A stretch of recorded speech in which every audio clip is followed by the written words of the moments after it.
Hong Kong are honoring those who lost their lives in last week's horrific apartment tower fire.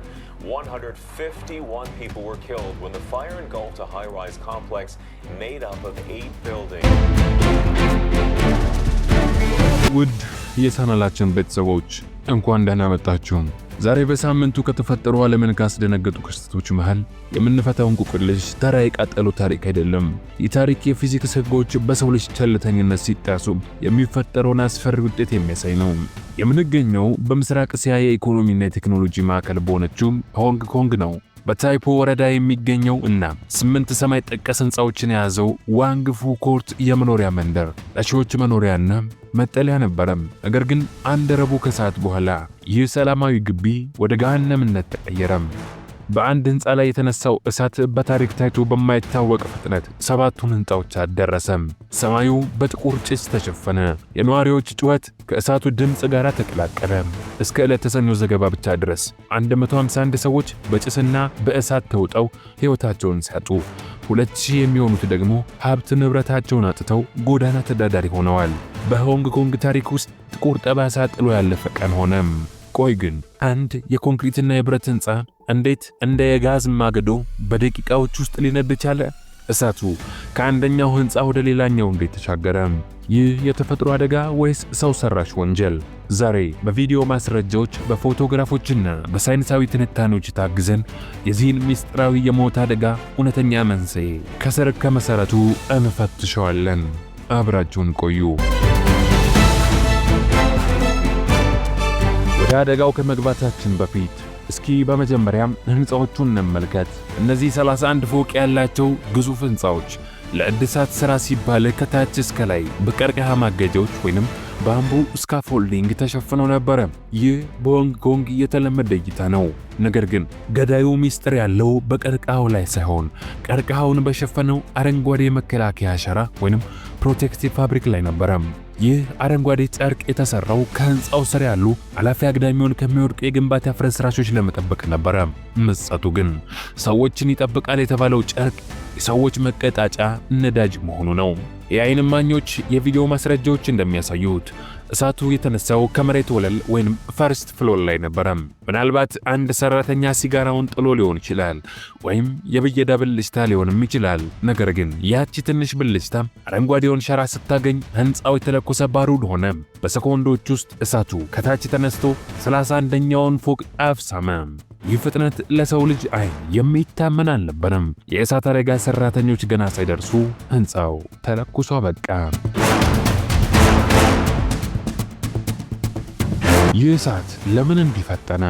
መልሱ ፊዚክስ ነው።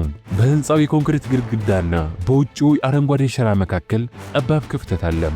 እሳቱ ከታች ሲነሳ በዚህ ክፍተት ውስጥ ያለው አየር ይሞቃል። የሞቀ አየር ደግሞ በተፈጥሮ ወደ ላይ ይተማል። ይህ ሂደት የጭስ ማውጫ ውጤት ወይንም ቼሚ ኢፌክት ይባላል።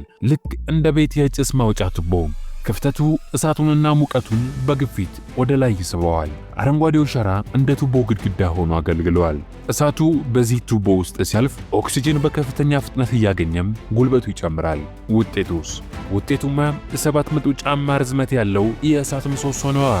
የአደጋ እንደ አውሮፓውያኖቹ ዘመን ቀመር በ2017 ለንደን ውስጥ ከተከሰተው የግሬንፌል ታወር ቃጠሎ ጋር እጅግ ይመሳሰላል። በዚያም ላይ የህንጻው የውጭ ሽፋን እሳቱ ወደ ላይ የመዘገው በተመሳሳይ የጭስ ማውጫ መርህ ነበረ። ታሪክ ራሱን በሆንግ ኮንግ ደገመ። ብዙ ሰዎች ቀርከሃው ነው ያቃጠለው ብለው ያስባሉ።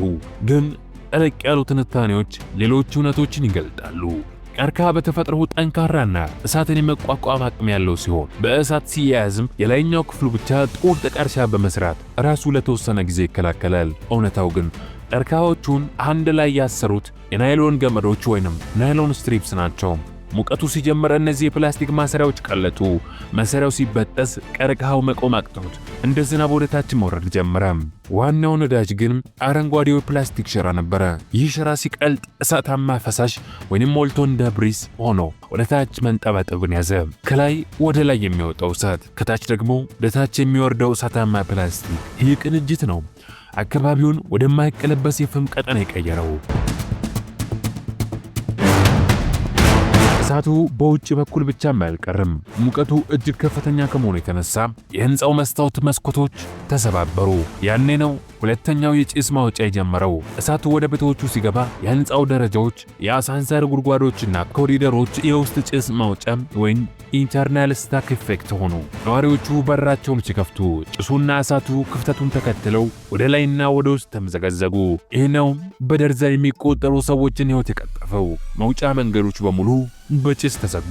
ባለሙያዎች እንደሚሉት በህንፃ ውስጥ እሳት ሲነሳ ጭስ ካሸተቱ ለአንድ ሰከንድስ እንኳን አይቆሙ።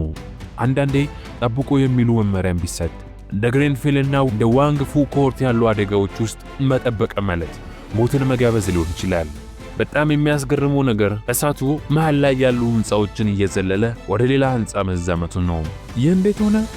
መልሱ የሚበሩ ፍሞች ወይንም ፍላይንግ ኢምበርስ ናቸው። የቺሚኒው ውጤት እሳቱን በኃይል ወደ ሰማይ ሲተፋው የሚቃጠሉ የፕላስቲክና የቀርከሃ ቁርጥራጮች እንደ እሳተ ገሞራ ፍንጣሪ ወደ አየር ተወረወሩ። ንፋሱ እነዚህን ፍሞች ተሸክሞ ጎረቤት ህንፃዎች ላይ ጣላቸው። እዚያም የነበረው ያው ተቀጣጣይ አረንጓዴ ሸራ ስለነበረም አዲሱ ህንፃ በቅጽበት ተያያዘ። ይህ ሰንሰለታማ ጥፋት 7 ህንፃዎችን አውድሞ በሺዎች የሚቆጠሩ ሰዎችን ቤት አልባ አደረገ። በድሮን የተነሱ ምስሎች እንደሚያሳዩት የእሳት አደጋ ተከላካዮች የሚረጩት ውሃ በዚህ ግዙፍ እሳት ፊት የህፃን ጨዋታ ይመስሉ ነበረ። የሆንግ ኮንግ የግንባታ ህግ ቢልዲንግ ዲፓርትመንት ኦፍ ኮድ ኦፍ ፕራክቲስ በግልጽ ያስቀምጣል።